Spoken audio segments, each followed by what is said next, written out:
মুহূর্তে ছাড়াছাড়ি রাগের একটি দৃশ্যে ঋতুপর্ণা বলে, একটা জন্মদিন, একটা অ্যানিভার্সারি, এই দিনগুলো কখনো ফিরে আসে না।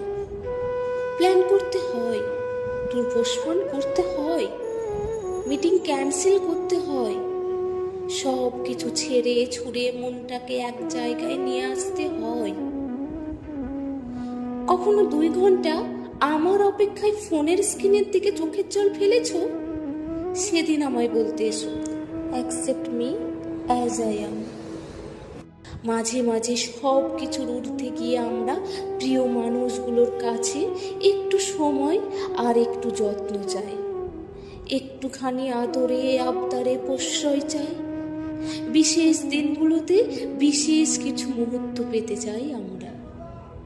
হয়তো সবার জীবনে সেরকম মানুষ থাকে না, আর থাকলেও সেটা তারা বুঝতে পারে না বা কখনো বোঝার প্রয়োজনীয়তাও মনে করে না।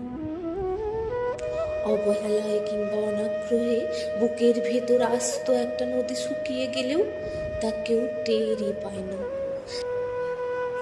যা আমরা কখনো পরিবারের থেকে পাই না, পরবর্তীতে আমাদের জীবনে আসা প্রিয় মানুষের কাছ থেকে সেটা পাওয়ার প্রবল প্রত্যাশা আমাদের থাকে। সেখানেও প্রত্যাশার মৃত্যু, মানিয়ে নেওয়ার নিদারুণ অভিনয়।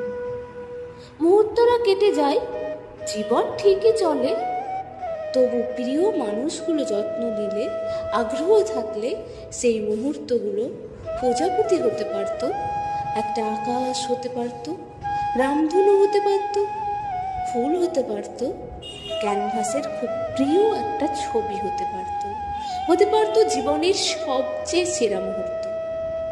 অথচ সবশেষে মুহূর্তরা বাঁচে অপেক্ষায়, অবহেলায়, অনাগ্রহে। অবহেলায় মানুষ ভিতর থেকে মরে যায়। অভিমান জমতে জমতে একদিন পাহাড় হয়। একসময় মানুষ প্রত্যাশা করা ছেড়ে দেয়, অভিমান অভিযোগ করা বন্ধ করে চুপ হয়ে যায়। ইচ্ছেদের উড়িয়ে দেয় আকাশে।